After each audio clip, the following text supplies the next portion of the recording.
11 मार्च 2023 आज की देश और दुनिया की कई सारी अहम खबरें हैं। यह खबर अफ़गानिस्तान से है। अफ़गानिस्तान में पत्रकारों के कार्यक्रम में आतंकवादी हमला हुआ है। इस हमले में तकरीबन 32 लोग या तो मारे गए या जख्मी हुए हैं। जानकारी के मुताबिक अफ़गानिस्तान के बल्ख प्रांत के शहर मज़ार शरीफ में भयानक विस्फोट हुआ। इसमें तकरीबन 32 लोग हताहत व घायल हुए हैं। जो चश्मदीद हैं उनका कहना है कि धमाका तिबियान कल्चरल सेंटर में उस समय हुआ जब पत्रकारों के सम्मेलन समारोह यहाँ किया जा रहा था। इस हमले में 2 लोगों के मारे जाने की पुष्टि हो चुकी है, जबकि 30 लोगों के घायल होने की भी पुख्ता खबर है।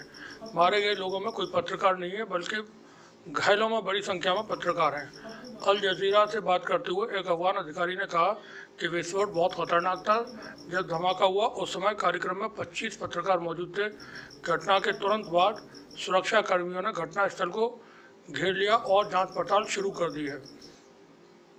इसी खबर से मुतालिक बता दें कि एक दिन पहले भी बल्ख प्रांत में एक बहुत बड़ा विस्फोट हुआ था, और ये विस्फोट गवर्नर हाउस के अंदर हुआ था, जिसमें गवर्नर की मौत हो गई थी। वहाँ के जो गवर्नर थे बल्ख प्रांत के, उनकी मौत हो गई थी। वहीं दूसरी खबर यह फ़लस्तीन से है। फ़लस्तीन में 24 घंटे के अंदर जो फ़लस्तीनी नौजवान हैं उन्होंने कई बड़ी कार्रवाइयाँ की हैं इजरायली सेना के ख़िलाफ़।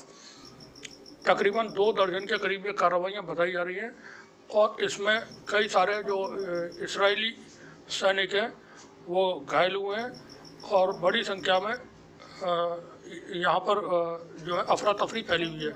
जेनिन के हालात इस वक्त बेहद ख़राब हैं।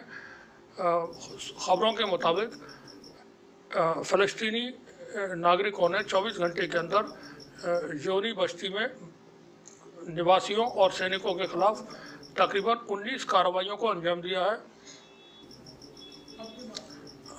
शाहब न्यूज़ एजेंसी की रिपोर्ट के मुताबिक वेस्ट बैंक में जेनिन के पास अवैध जोनी कॉलोनी में फ़लस्तीनी युवकों ने फायरिंग की। उधर फ़लस्तीनी प्रतिरोध आंदोलन ने पिछले 24 घंटे के दौरान कई सारे जो इजरायली सैनिक हैं उनको टारगेट करके अपनी कार्रवाइयाँ अंजाम दी है। इसमें इन्होंने तकरीबन 341 ऑपरेशन को अंजाम दिया है।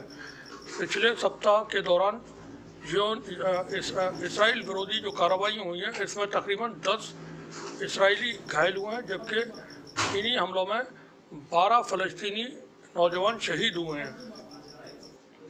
ये एक बड़ी खबर है। ये है ईरान से।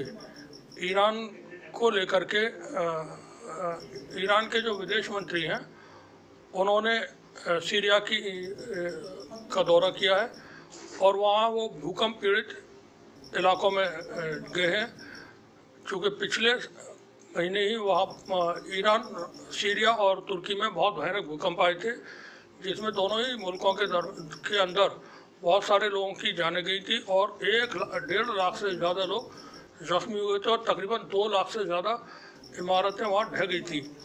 तो जुमे के दिन जो जानकारी है उसके मुताबिक ईरान के विदेश मंत्री सीरिया की राजधानी दमिश्क पहुँचे, और भूकंप पीड़ित प्रभावित इलाकों का दौरा करने के बाद उन्होंने राष्ट्रपति बशर असद से मुलाकात की। इस दौरान सीरिया के राष्ट्रपति ने ईरान के विदेश मंत्री से कहा कि भूकंप प्रभावित क्षेत्रों का उनका दौरा इस बात का प्रमाण है कि सीरिया के लिए ईरान का समर्थन केवल भौतिक चीज़ों तक सीमित नहीं है, बल्कि इसके मजबूत भावनात्मक पहलू भी हैं, जो सम्मानीय है। भूकंप से मची तबाही के बारे में बात करते हुए ईरान के विदेश मंत्री ने सीरिया के राष्ट्रपति से अपनी सहानुभूति व्यक्त की, और सीरिया ने भी ईरान ने जो मदद भेजी उस पर उन्होंने काफ़ी शुक्रिया अदा किया ईरान का। वहीं तुर्की में जो भूकंप आया था उसमें बता दें कि अब तक 47,000 लोगों के मारे जाने की खबर है, और 1,15,000 से ज़्यादा लोग तुर्की में उस भूकंप में जख्मी हुए थे। ये भूकंप पिछले महीने फरवरी के महीने में यहाँ आया था, और 14 वहाँ पर 14 मई को तुर्की में चुनाव होने जा रहे हैं। एक दावा नेतन्याहू ने, जो इसराइल के प्रधानमंत्री हैं, उन्होंने दावा किया है, और ख़बर के मुताबिक कुछ खबर इस तरह से इसराइली प्रधानमंत्री ने ईरान को लेकर के दावा करते हुए कहा है कि ईरानी मिसाइल यूरोप समेत कई और देशों तक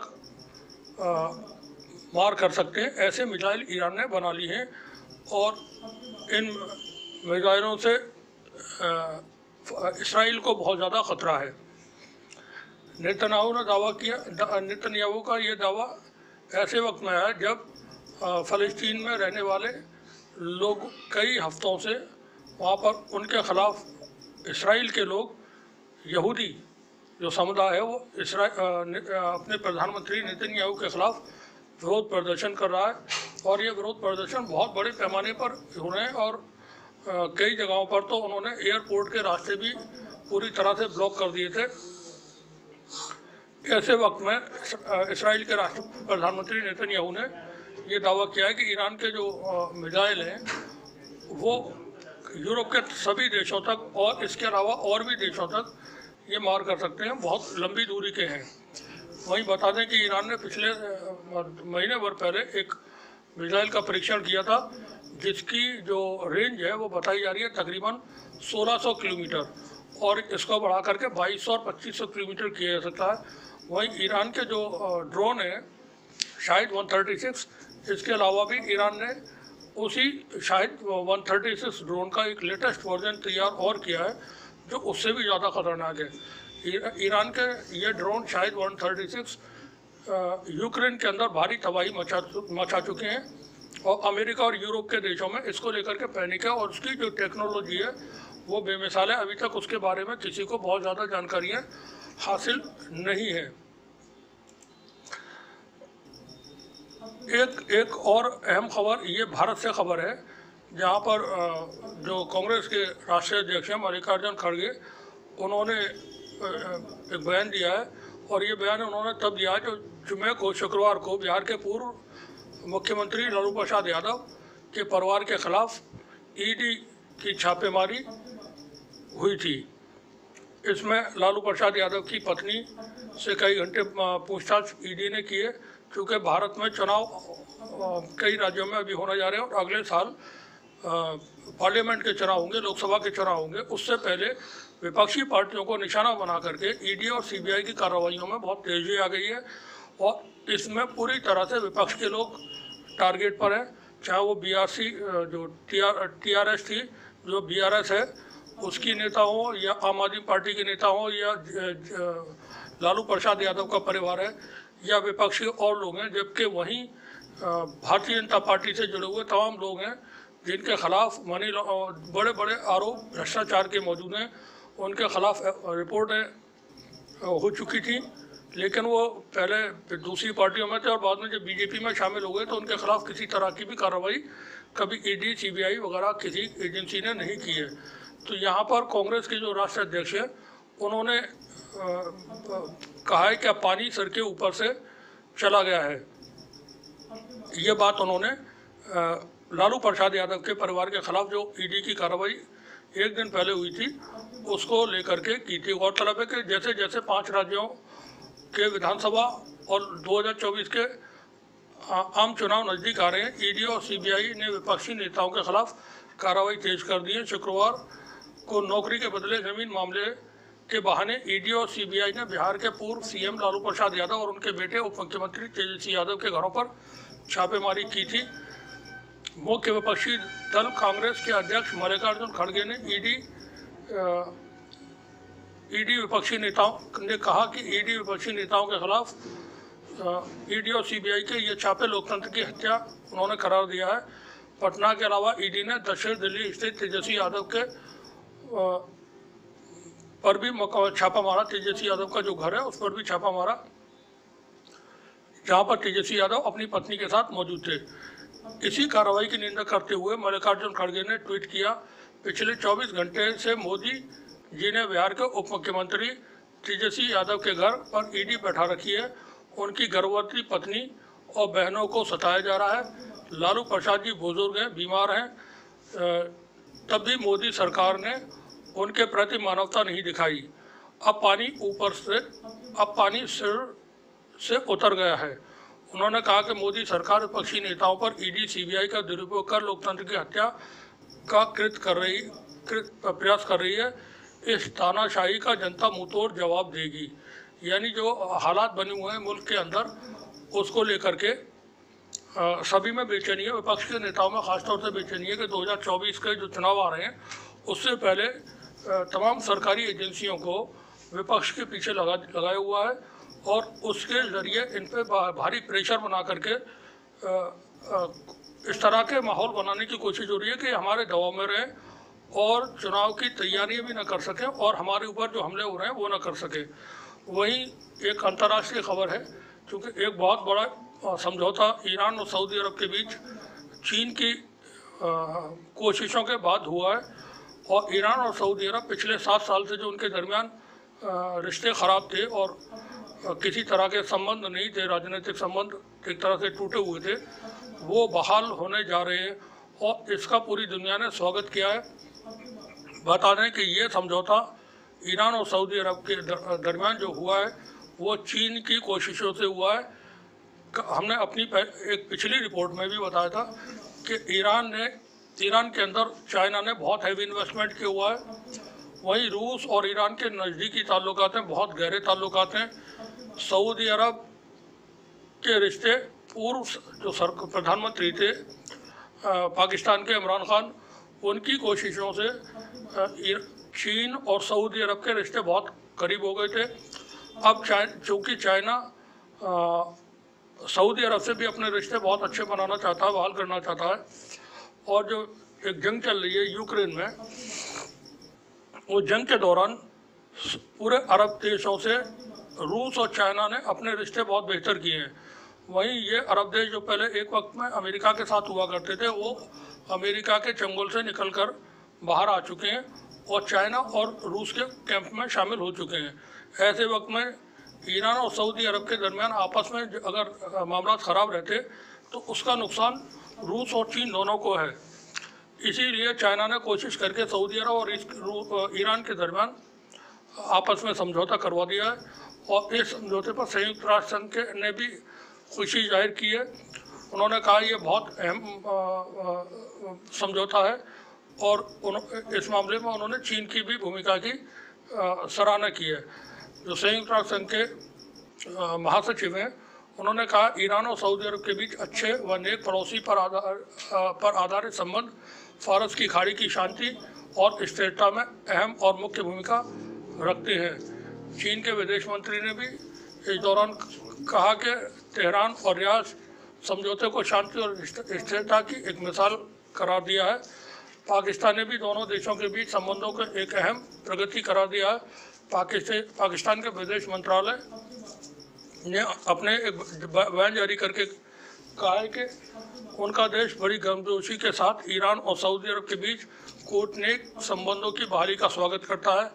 लेबनान की सरकार ने भी दोनों मुल्कों के जो दरमियान ये रिश्ते अच्छे हुए हैं सऊदी अरब और ईरान के, उसको लेकर के स्वागत किया है। वहीं लेबनान के जो ग्रुप है, एक हिजबुल्लाह ग्रुप, उन्होंने भी इसको लेकर के वेलकम किया है, दोनों जो के दरमियान जो समझौता हुआ है। और हिजबुल्लाह ने कहा है कि ईरान और सऊदी अरब के संबंध अपनी निकटता व स्वाभाविक रास्ते पर आगे बढ़ते हैं, तो इससे राष्ट्रीय और क्षेत्रीय स्तर पर नए क्षितिज उभर कर सामने आएंगे।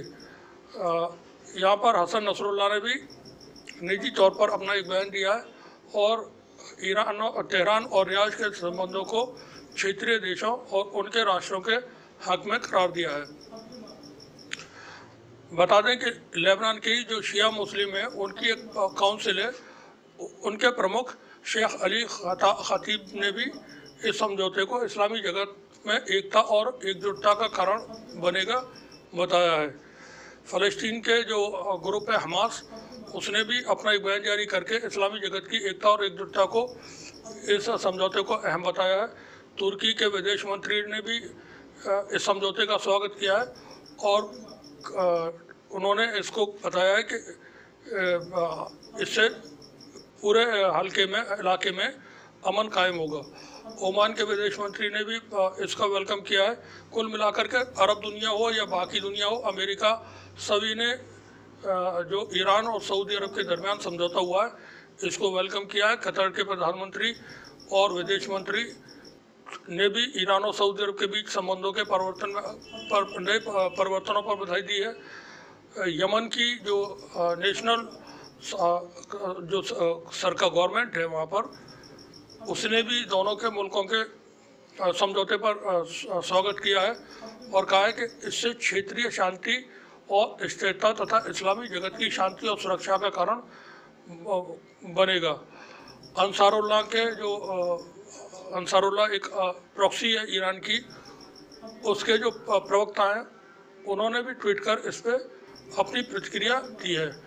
बहरीन के विदेश मंत्रालय ने भी एक बयान जारी करके चीन की राजधानी बीजिंग में ईरान और सऊदी अरब तथा चीन के संयुक्त बयान का स्वागत किया है और आशा व्यक्त की है कि तेहरान रियाद संबंध कूटनीतिक गतिविधियों और वार्ता तथा बातचीत के जरिए क्षेत्रीय देशों के बीच मतभेद के समाधान में सकारात्मक कदम उठाएंगे।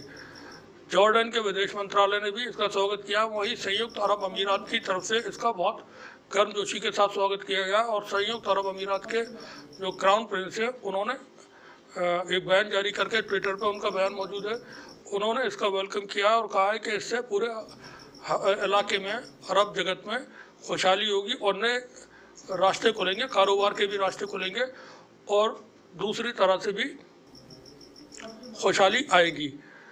तो कुल मिलाकर के दुनिया के अंदर जो चीज़ें चल रही हैं उसमें एक बड़ी खबर हमारे भारत से भी है और वो खबर कुछ इस तरह से है कि ये आम आदमी पार्टी के एक लीडर हैं स्वाति मालीवाल, और वो उनका एक बहुत ही चौंकाने वाले बयान सामने आया है। और ये दिल्ली महिला आयोग की अध्यक्ष मियां स्वाति माल, उन्होंने कहा कि वो भी यौन शोषण का शिकार हुई हैं और उन्होंने कहा कि बचपन में मेरे पिता मेरा यौन शोषण करते थे। खबर कुछ इस तरह से कि दिल्ली महिला आयोग अध्यक्ष स्वाति मालीवाल ने अपने साथ हुए यौन शोषण को लेकर एक सनसनीखेज खुलासा किया है। स्वाति ने कहा कि मेरे पिता बचपन में मेरा यौन शोषण करते थे। वो गुस्से में मेरी चोटी को पकड़कर दीवार से टकरा देते थे। इस कारण मैं डर कर पलंग के नीचे छिप जाती थी। कई रातें मैंने ऐसी ही बिताई हैं। जब तक मैं अपने पिता के साथ रही तब तक ये कई बार हुआ। स्वाति ने शनिवार को यानी आज ही एक कार्यक्रम में अपनी ये दर्द भरी जो आप बीती है वो सुनाई। दिल्ली महिला आयोग की ओर से शनिवार को एक अंतर्राष्ट्रीय महिला दिवस के उपलक्ष्य में एक सेमिनार का आयोजित किया गया था। कार्यक्रम में बोलते हुए स्वाति मालीवाल ने कहा कि मैं चौथी क्लास तक अपने पिता के साथ रही। तब मेरे पिता जैसे ही घर आते थे मैं डर जाती थी। वो गुस्से में बिना वजह मुझे पीटते थे। डर के कारण मैंने कई रातों तो बिस्तर के नीचे छिपकर बिताई। मैं डरकर सहमती और कांपती रहती थी। तो ये चीज़ें चूँकि हमारे समाज में जो होती हैं और जिनको लेकर के लोग चुप हो जाते हैं, नहीं बोलते हैं। अब ये स्वाति माल ने अपने बचपन की एक दुख भरी बात बताई है और ऐसा बहुत सारे लोगों के साथ होता होगा, क्योंकि ये हमारे समाज की एक सच्चाई है जिसको हम नकार नहीं सकते किसी भी तरीके से, कि बच्चों के साथ उनके परिवार के ही लोग और उनके जो करीबी रिश्तेदार होते हैं और उनके आस पड़ोस में जो लोग रहने वाले होते हैं वही सबसे पहले गलत बर्ताव करते हैं, जिनका असर उनकी शख्सियत पे पूरी उम्र पड़ता है और वो उससे कभी भूल नहीं पाते। आप बने रहिए हमारे साथ, देखते रहिए तीसरी जंग न्यूज़। शुक्रिया आपका। Children were among the injured. The cause of the blast isn't yet clear, but it comes just days after an explosion killed the province's governor, which Daesh has claimed responsibility for.